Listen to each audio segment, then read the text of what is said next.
filled with avarice, murdering people to maintain and grow their wealth. It's sick.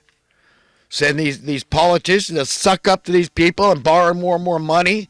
We're carrying this $30 trillion debt on the backs of the poorest of poor. While we're creating more and more billionaires and vaunting them, how in the hell is the debt ever going to get paid off? Pray tell, what is the plan?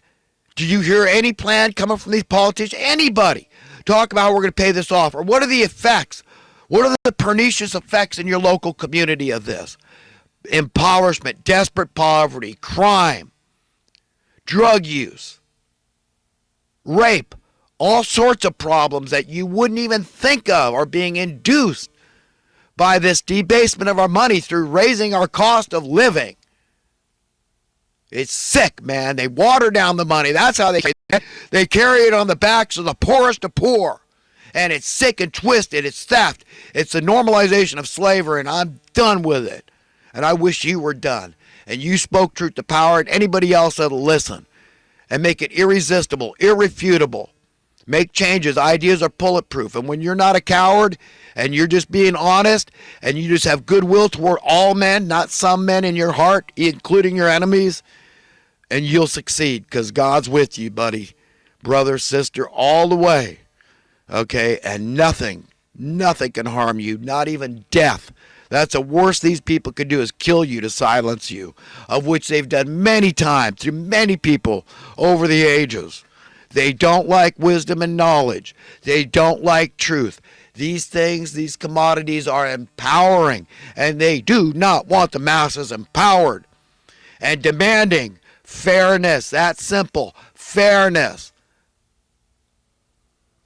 When the federal minimum wage was established, they didn't pull a figure out of the air. They carefully calculated it on what's called the market basket of goods in economic terms, what it's going to cost you to live, X standard of living.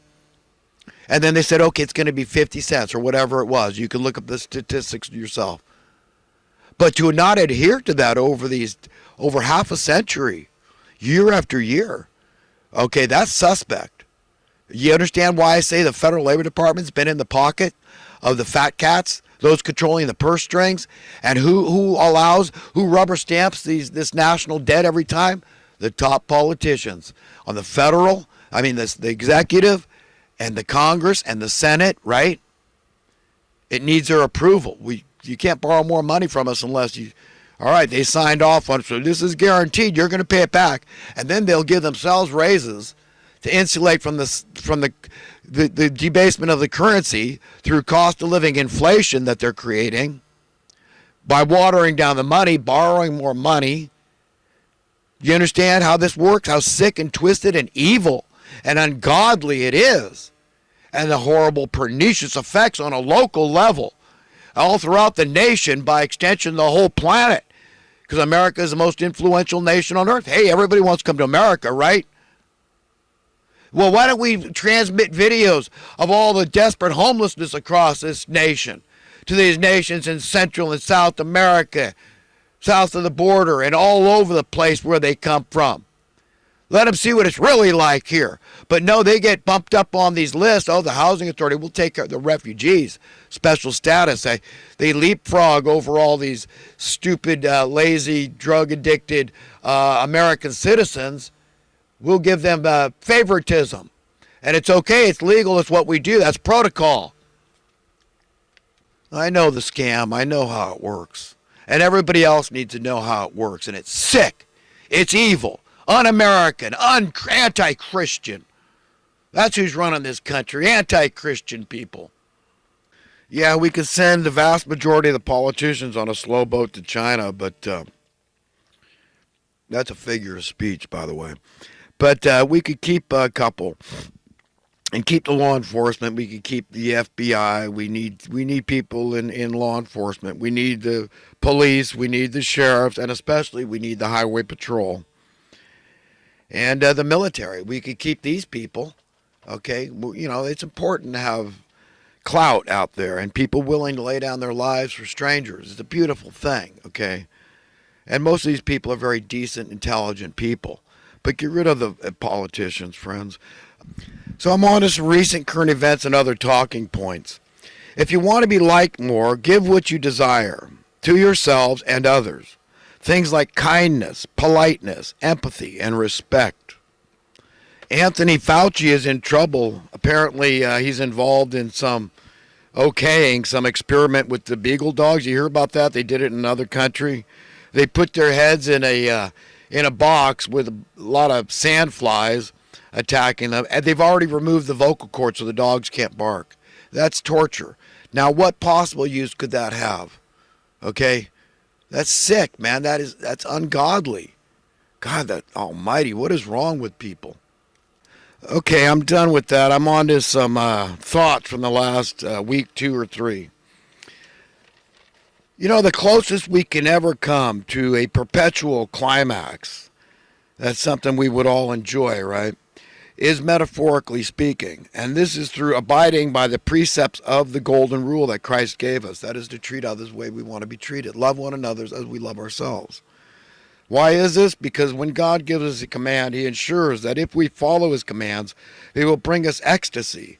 God commanded our ancestors to go forth, be fruitful, and multiply. And we all know how good, even ecstatic, following that command was. So Christ gave us a new command, or two. Love God above all else, and love one another as yourselves. Treat others as you yourself wish to be treated. This is a very real form of spiritual ecstasy. It's as close as we can get to a perpetual climax, is following his commandments. It's as good as it gets. On the road to a place we presumably all want to go, likely a Shangri-La-like place, we know on a guttural, visceral, tangible level that there are and will be for us rocky areas, grief, and various unpleasantries of all sorts, often involving loved ones and not so loved ones, but all important ones to us. When it comes to obtaining all the ingredients to make our own version of a Shangri-La possible, that is, states like peace, joy, contentment, safety, security, and prosperity, all come to our mind. Really, it all comes down to beholding right values, the same values our divine parents, that is God Almighty, beholds. First and foremost, among those values is us, you and I, the souls of men. If we need love, mercy, and forgiveness, we absolutely must first extend those qualities to others and all others, even those we don't like. Knowing basic, ancient biblical truths about our parents, about how very much better they are than we can ever imagine, though we ought value highly knowing more and more about them, so as to reflect their goodness properly. Yes, friends, the road to Shangri-La won't be easy all the time, but it will be exceedingly and eternally rewarding to simply be upon the right road. Get in the right line. There's only 2 we could be in. You either go down there with the money lovers that are just bent on this worldliness, the bullies, or the other one, the decent, righteous people that just want to live together in peace, harmony, safety, security, freedom, and prosperity for all the inhabitants. When we genuinely care about our own personal welfare, it is evidenced by our caring about the welfare of others, all others. Believing in God doesn't make one, quote, religious, especially if the term has a negative connotation. Rather, believing in God simply makes one rational, reasonable, and logical. By beholding unforgiving feelings, resentments, grudges against ourselves or others, whether consciously or semi-consciously or unconsciously, it is wrong, it is immoral, advertently occurring and inadvertently. The only thing an unforgiving spirit achieves is to vex our spirits, sap our joy, and make us miserable. Remembering Christ's message about forgiveness and mercy is imperative to practice daily, understanding that all things work together for good for those whom love God and are called according to his purposes.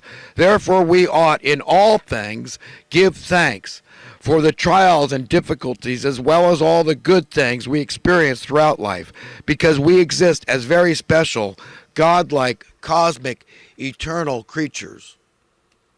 A falsely prideful, arrogant, self-serving, conceited, egoistic, narcissistic, vain attitude is of no avail, no profit. It only serves to vex our spirits. Genuine humility is the antidote to vanity. All men are created equal, and all men are equally beloved. Gotta go, friends. Have a great day. Have a great eternity. Be nice and enjoy your life as best as you can.